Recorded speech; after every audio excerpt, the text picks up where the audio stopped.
Et on ouvre les news de ce soir. Avec de l'escrime, la fédération a mis son calendrier à jour.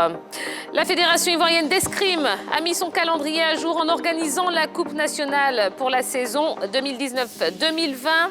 C'était samedi à Port-Bouët. 60 escrimeurs répartis en catégories minimes, cadettes, juniors et seniors ont pris part à cette compétition remportée par Réflexe Escrime Club de Cocody. Eh bien, malgré la pandémie du coronavirus, la Fédération ivoirienne d'escrime a tenu à mettre à jour son calendrier et avant le début de la nouvelle saison. Eh bien, c'est une bonne chose, c'est un acte à saluer parce que toutes les fédérations n'ont pas eu cette chance de pouvoir boucler leur saison. Et justement, nous avons quand même le résultat de façon définitive du classement général par équipe.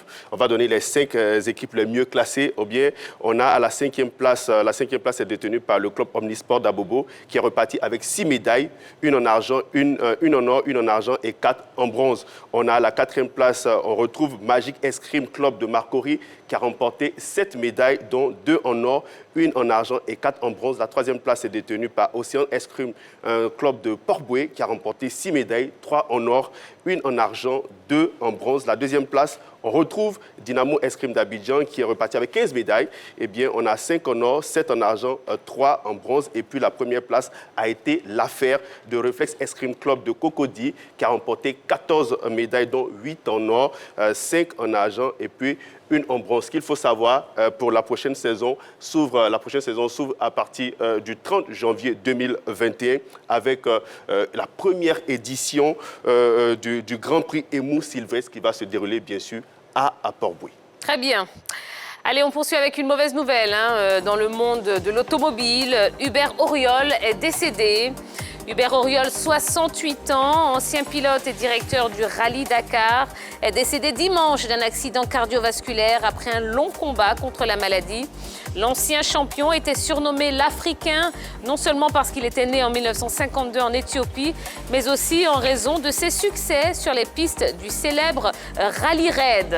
Alors en 87, à la veille de l'arrivée du rallye de Dakar, il est contraint à l'abandon parce qu'il a contracté une double fracture au niveau de la cheville. Une image qui restera gravée dans l'esprit de tout le monde. Son histoire avec le Dakar ne s'arrête pas après sa 3e victoire en 92. 3 ans après, il devient le nouveau patron du Dakar, fonction qu'il occupera jusqu'en 2004. Alors son visage deviendra encore plus familier du grand public en 2001 quand il ajoute une nouvelle corde à son arc, la télévision. En l'occurrence, il est le premier présentateur de l'émission télé-réalité Koh-Lanta avant Denis Brognard. Donc voilà, malheureusement, il nous a quittés. Ben voilà, on retiendra non seulement que c'était un aventurier avec le Dakar et surtout un aventurier avec cette télé-réalité Koh-Lanta. Un aventurier aussi africain. Et africain, oui, moi, voilà. ce que je retiens, c'est qu'il était né en Éthiopie. Et ouais, c'est une grosse perte, en tout cas pour tout le monde de l'automobile.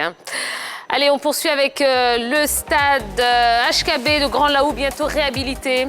Le stade Henri Konan Bédier de Grand Laou sera réhabilité par un partenaire extérieur de la municipalité, a annoncé le 3e adjoint au maire, Sylvain Usher, lors d'une rencontre du conseil municipal samedi. Il a indiqué que ce partenaire apportera son appui financier et matériel afin de redonner vie à cette enceinte sportive. Alors, c'est une très bonne nouvelle pour le monde sportif du côté de Grand Laoussa. Nous sommes tous d'accord. Maintenant, il faudra que cela se concrétise. C'est vrai, il y a l'annonce qui fait plaisir à tout le monde, mais aussi il y a le fait qu'il faut aller jusqu'au bout de ce projet-là. Il faudrait que la municipalité, avec ce partenaire extérieur, travaille de concert pour qu'on ait la réalisation de ce travail qui est de réhabiliter le stade Henri Konan Bédier du côté de Grand Laou. Et aussi, on va attirer l'attention sur le rôle de souvent des différentes collectivités territoriales. C'est aussi votre rôle de mettre le sport dans vos différents projets quand vous arrivez, je dirais, dans les différentes directions. Et surtout, votre rôle aussi est de réhabiliter ces zones d'infrastructures que nous avons parce que ça va permettre non seulement à la jeunesse de s'adonner au sport et souvent d'éviter certaines choses qui ne sont pas bien que nous voyons dans nos différentes villes. Très bien. Alors, on poursuit avec du football. CHAN 2020, 4 femmes parmi les arbitres. À moins d'une semaine du coup d'envoi du CHAN 2020, la CAF a dévoilé la liste des 19 arbitres centraux, 20 arbitres assistants et 8 arbitres vidéo retenus pour officier à l'occasion de la compétition. Un quatuor féminin figure dans cette liste. Il s'agit de l'arbitre centrale Lydia Tafese Abebe d'Éthiopie, des assistantes Bernadetta Kwimbira du Malawi, Mimisem Lioré du Nigeria et Karine Atezambong Fomo du Cameroun. C'est une excellente nouvelle. C'est une compétition assez inédite qui va avoir la participation de 4 femmes à des rôles très importants dans la direction des différentes rencontres. C'est une compétition qui était tant attendue durant l'année 2020 finalement, qui a été reportée en 2021 pour diverses causes, dont celle liée à la pandémie à coronavirus. C'est un très bon, je dirais, signal à porter aux femmes dans leur évolution au niveau du football continental, et j'espère qu'elles feront une très bonne figure. Il faut noter tout simplement qu'au niveau de ces dames, ce ne sont pas des novices dans le domaine de l'arbitrage, parce que déjà elles ont été choisies sur la base de leurs compétences physiques et sportives et de leur compréhension du football, notamment leur capacité à lire le jeu. Et âgée de 40 ans, celle qui va officier, l'Éthiopienne, donc Lydia, est la première femme à avoir officié un match de haut niveau masculin en Éthiopie. C'est la première femme également à avoir eu l'agrément de la FIFA pour arbitrer une rencontre dans ce pays. Donc je pense que ce sont des dames qui vont vouloir relever cette mission de fort belle manière pour démontrer que les femmes sont capables également d'arbitrer les rencontres sur le continent africain d'un niveau très élevé. Et j'ose espérer que vous n'en doutez pas. Non, je n'en doute pas. J'espère surtout les voir lors de la prochaine édition de la Coupe d'Afrique des Nations, qui aura lieu également au Cameroun et qui va concerner, disons, une pléiade de stars qui, comme à l'accoutumée, seront au niveau des différentes équipes nationales. Absolument, absolument. On leur souhaite en tout cas bonne chance dans l'exercice de leurs fonctions. Allez, un mot sur le tournoi UFOAB. Le Togo exclu pour fraude sur l'âge. Pays hôte des éliminatoires de la CAN des moins de 17 ans dans la zone UFOAB. Le Togo a été disqualifié par la CAF en raison d'un test IRM ayant révélé au moins un cas de non-conformité sur l'âge. En réaction, la fédération togolaise s'est élevée contre cette décision qu'elle qualifie d'injustifiable. Elle compte d'ailleurs faire appel. Alors, il n'y aura pas de suite favorable pour le Togo, apprend-on, parce que la commission médicale de la CAF a statué sur les imageries envoyées par les 3 médecins proposés par l'équipe togolaise, à savoir un Malien et 2 Togolais. Les résultats ont été transmis à la commission des compétitions de jeunes de la CAF qui a décidé la disqualification du Togo selon les règles de la compétition, article 27, alinéa 4. Si après avoir effectué le test d'éligibilité d'âge IRM pour une équipe participante et qu'un seul joueur s'est révélé non éligible, l'équipe participante sera disqualifiée. Donc cette décision est irrévocable. Le Togo ne participera plus au tournoi de l'UFOAB. Par contre, il y a eu des matchs aujourd'hui. Le Niger a battu le Bénin de 3-0. Donc le Burkina Faso et le Niger sont qualifiés pour les demi-finales. On attend le match de la Côte d'Ivoire pour demain. Il y a une situation assez cocasse dans cette décision de la Confédération africaine du football. C'est que les Togolais, étant éliminés, n'ont pas forcément contesté les résultats de l'IRM. Ils ont plutôt demandé à voir les résultats de l'IRM des joueurs du Niger et du Burkina Faso. Apparemment, ils veulent partir en groupe parce qu'ils estiment qu'ils étaient lésés par cette décision. Voilà. Non, ils estiment que les joueurs du Niger, du Burkina et même de la Côte d'Ivoire paraissent trop grands pour leur âge. Donc, toutefois, ils n'ont pas encore de preuves disant que ces joueurs-là n'ont pas 17 ans. Donc, Allez, rapidement. Depuis un certain temps, le Nigeria n'arrive plus à passer depuis l'arrivée de l'IRM aussi. Oui, de l'IRM. Le Nigeria... Ils sont tous éliminés.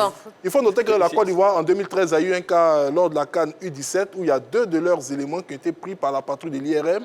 On était champion d'Afrique en 2013. Merci, 2013. On était champion d'Afrique et depuis lors, je pense que des tests rigoureux sont faits ici avant tout simplement de laisser la sélection partir. Bon, ce qui peut-être explique le fait que pour l'instant, rien n'a été révélé du côté des éléphantaux. Ce n'est pas pour la première fois qu'on voit de tels agissements du côté de l'Afrique. On se rappelle bien en 2019, le CNI national de Guinée, la sélection cadette du CNI national de Guinée a été contrôlée. Il y a eu 2 joueurs qui ont été contrôlés. On a su qu'ils avaient fraudé sur leur âge. C'était Aboubakar Konté et puis Ahmed Tidiane Keïta. Il y a eu 3 sanctions qui sont tombées cette année-là, disqualifiées de la CAN. Ils étaient 2e, donc ils étaient disqualifiés, n'ont pas pu participer à la Coupe du Monde. La FEGI Foot a payé $20 000. Elle était suspendue pour les 2 prochaines éditions de la CAN. Et puis puis les 2 joueurs ont été suspendus pendant 2 ans. Je pense qu'au niveau du Togo aussi, il faut corser ces sanctions-là pour que plus jamais de tels actes se répètent dans le football africain. D'accord, très bien. Allez, on poursuit avec une information de la plus haute importance. Roland Danon n'est plus international. Roland Danon ne fait plus partie des arbitres internationaux ivoiriens. En effet, son nom a été retiré de la liste alors qu'il a passé avec succès tous ses tests. Pour tout comprendre, eh bien, nous l'avons au téléphone. Bonsoir Roland Danon. Bonsoir Tia. Merci d'être avec nous ce soir. Alors, Roland Danon, est-ce que vous confirmez que votre nom ne figure plus dans la liste des arbitres internationaux ivoiriens? Oui, je confirme cette information vu que ça a été publié sur les sites de la FIFA. Absolument. Alors, qu'est-ce qui s'est passé concrètement? Je ne saurais vous expliquer dans les détails, mais j'ai constaté, comme tout le monde, que le 7 janvier, mon nom ne figurait plus sur la liste. C'est vrai qu'on ne va pas évoquer des raisons sportives, parce que les conditions pour lesquelles on renouvelle les badges, je les ai tous satisfaits. Donc, je pense que les raisons ne peuvent pas être sportives. Il y a peut-être d'autres raisons, mais vous comprendrez bien avec moi que c'est tout l'engagement dans le processus électoral et pour lequel j'avais déjà dit que je suis plus ou moins avec ceux avec lesquels j'ai participé à tout ce processus-là, un peu chanté, un peu menacé et tout ça. Je pense que c'est le corollaire de tout ce qui s'est passé dans le processus électoral. D'accord. Donc, voilà, certains pensent donc que c'est à cause de l'affaire, entre guillemets, de votre soutien au candidat Didier Drogba qui a causé cette situation. Pour vous, c'est lié ou pas? Oui, je m'explique moi-même difficilement la décision. J'ai envie de dire que la FIFA n'entérine que des décisions qui partent plus le pays en question. Donc, je regarde tout de suite, je me dis, c'est le président de la commission ayant pris une décision qui a amené la FIFA à prendre cette décision-là. Mais mieux, j'ai envie d'expliquer que, à cause de l'aspect exceptionnel de 2019, la FIFA avait déjà envoyé un courrier par anticipation pour demander que tous les arbitres qui sont inscrits sur la liste de 2019 soient reconduits. Sauf si des raisons impérieuses nécessitent leur retrait. Moi, je veux bien qu'on m'explique quelle est la raison impérieuse qui nécessite qu'on me retire de la liste. Voilà. D'accord. Non, pas particulièrement. M. Danon a planté le décor, mais il ne semble pas avoir lui-même la raison véritable pour laquelle il a été retiré de cette liste. Voilà, c'est le constat que je fais. Moi, je veux bien demander à M. Danon, est-ce qu'il est allé vers les autorités compétentes pour connaître les raisons de son retrait? Oui, je pense que si un recours m'est donné, j'irai vers les autorités compétentes.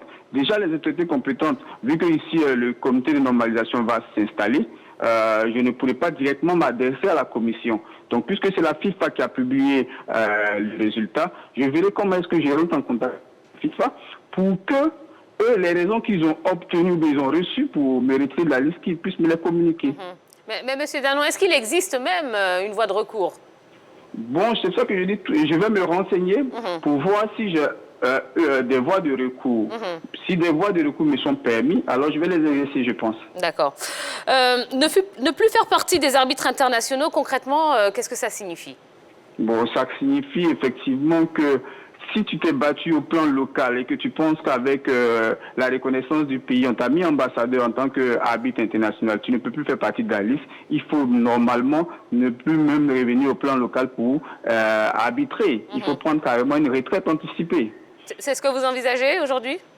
Je n'envisageais pas cela. Vous voyez bien avec moi que je suis tout à fait surpris de la décision. Qu'est-ce que vous allez faire maintenant alors? Ce que je vais faire, comme j'ai dit tantôt, on va essayer de voir, se renseigner au niveau de la FIFA si on a des moyens de recours et on va les exercer si possible. D'accord.